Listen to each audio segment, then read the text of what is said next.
Assalamualaikum warahmatullahi wabarakatuh dan selamat sejahtera. Video ini merupakan video pembentangan bagi subjek perniagaan menurut perspektif Islam dengan tajuk Pelaburan Forex dari Perspektif Islam.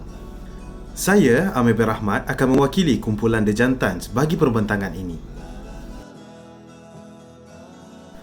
Di dalam catatan sejarah Islam, Rasulullah mengakui muamalat yang menggunakan dinar dan dirham.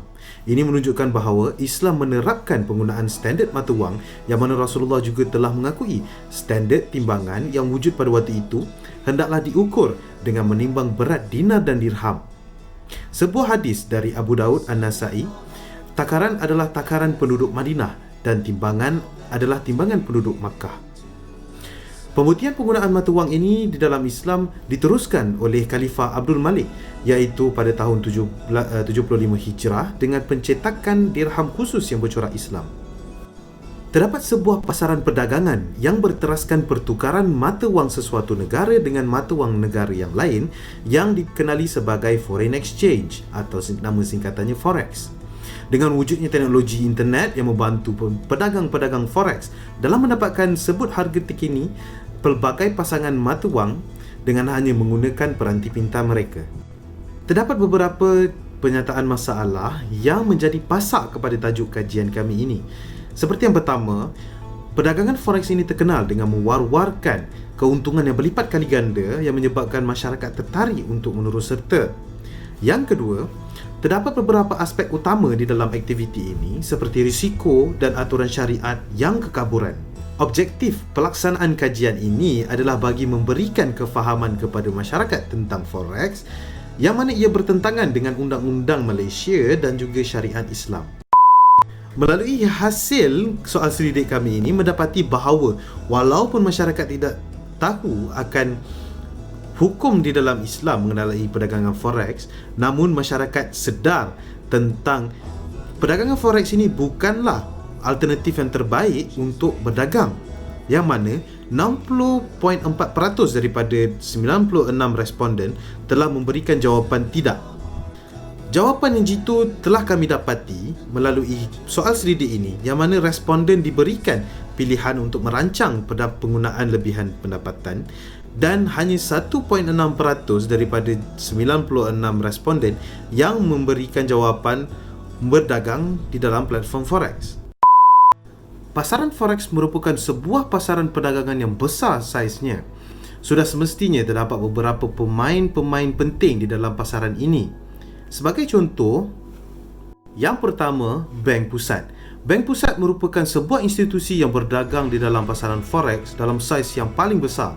Bank Pusat juga mempunyai kuasa dalam meningkatkan atau merendahkan penawaran wang bagi sesebuah negara. Sebagai contoh, pada tahun 2015, Bank Pusat Kerajaan Switzerland telah mengapungkan Swiss franc yang sebelum ini diikat kepada mata wang euro supaya dapat meningkatkan industri ekspor. Hal ini berlaku apabila nilai mata wang Swiss franc telah meningkat menyebabkan secara relatifnya barangan import lebih murah. Yang kedua adalah firma dan syarikat. Firma dan syarikat yang terlibat di dalam bidang ekspor dan import menjalankan transaksi forex. Hal ini kerana tujuan untuk menjalankan transaksi forex tersebut adalah untuk completing purchases. Sebagai contoh, jika sebuah syarikat di Malaysia ingin mendapatkan input daripada China, perlu melaksanakan transaksi forex pertukaran mata wang asing daripada RM kepada Yuan China. Yang ketiga, bank komersial. Bank komersial juga merupakan sebuah institusi penting di dalam ekosistem forex. Bank berfungsi sebagai orang tengah dalam menghubungkan pelanggan dan juga perdagangan forex. Saya akan menerangkan secara ringkas tentang perbezaan pasaran forex dan juga pasaran saham. Yang pertama adalah besar pasaran. Saiz pasaran bagi perdagangan forex adalah jauh lebih besar berbanding perdagangan saham. Pasaran forex yang didagangkan dalam masa sehari adalah mencapai nilai 1 triliun USD dalam masa sehari. Manakala bagi pasaran saham pula bagi nilai sehari adalah 200 bilion sehari. Yang kedua adalah kecairan. Kecairan ini adalah melibatkan tentang bagaimana sesebuah aset boleh ditukarkan kepada mata wang. Sudah tentulah perdagangan forex yang melibatkan mata wang sebagai instrumen adalah lebih cair berbanding pasaran saham. Perbezaan yang ketara di dalam pasaran forex dan juga pasaran saham adalah perdagangan instrumen yang didagangkan, iaitu di dalam pasaran forex hanya melibatkan 8 mata wang utama, tetapi di dalam pasaran saham pula adalah ribuan saham. Jawatan Kuasa Muzakarah MKI kali ke-98 yang bersidang pada 13 hingga 15 Februari 2012 memutuskan bahawa perdagangan pertukaran mata wang asing forex oleh individu secara lani melalui platform elektronik yang ada pada masa ini adalah haram kerana ia bercanggah dengan kehendak syarak. Antara hukum syarak yang dilanggar adalah penggabungan antara akad bai, iaitu jual beli, dengan kad pinjaman melalui instrumen leverage, iaitu pinjaman dari broker kepada pedagang. Pengharaman kaedah ini adalah berdasarkan hadis Rasulullah SAW yang diriwayatkan oleh Abu Daud, iaitu tidak dihalalkan salaf pinjaman berserta jual beli. Seterusnya adalah unsur riba di dalam forex. Di dalam konteks forex, broker akan memberi pinjam, iaitu charge keuntungan pertama, dan selepas itu pinjaman tersebut dilaburkan dan mengambil sekali lagi keuntungan, iaitu charge keuntungan kedua dari pelaburan tersebut, di mana berlaku 2 kali charge atas pinjaman yang sama. Manfaat seperti ini dianggap riba.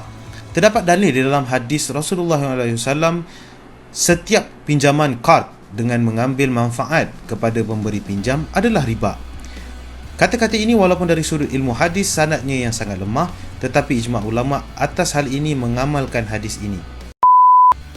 Perdagangan forex ini juga memberikan implikasi terhadap masyarakat, iaitu seperti yang pertama adalah masyarakat boleh terdedah kepada penipuan.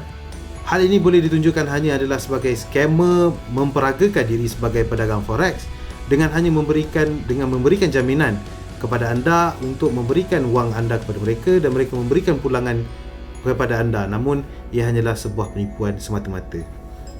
Dengan jaminan yang ditunjukkan oleh pedagang-pedagang yang terkenal, pedagang-pedagang yang baru ataupun newbie ini akan mencuba untuk mendapatkan keuntungan tersebut.